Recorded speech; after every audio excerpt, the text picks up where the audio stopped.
Alysha Newman, the Canadian pole vaulter, who celebrated winning bronze at the Stade de France by twerking, twerks being gyrations at her audience. However, the gold medal winner, Australian Nina Kennedy, wept for joy, but somehow managed not to repel half the audience in the process of sporting celebration. Was it just light-hearted fun, a bout of exuberance? Alysha is one of several Olympics athletes to have an account, an online site.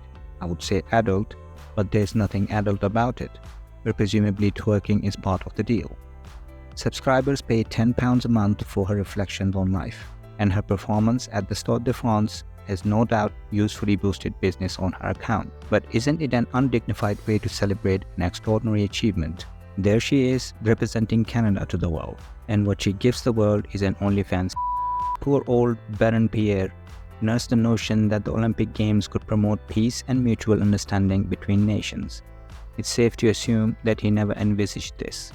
We all know that Olympic athletes are almost all blessed with beautiful bodies. If a bit on the lean and muscular side, their physical perfection is part of the deal, and that's very much in the spirit of the original Greeks.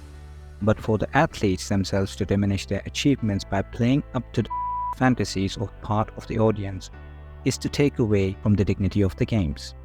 The athletes trained unimaginably hard, exercised colossal self-discipline, and for what? To titillate the internet. Alysha's antics don't just diminish her own standing, but that of other athletes. People denigrate the Olympics.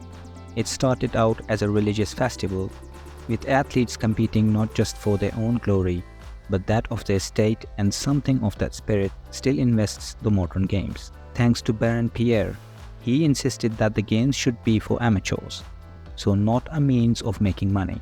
But he acknowledged that participants, especially poorer ones, might need compensation for the earnings they would lose by taking part. Easing the financial burden upon athletes was intended to redirect focus on the sport, not allow contestants to enhance their earnings potential from propagation. Alysha Newman has surely set a bad example to little girls who want to be like her. She can still apologize to her hosts and her teammates.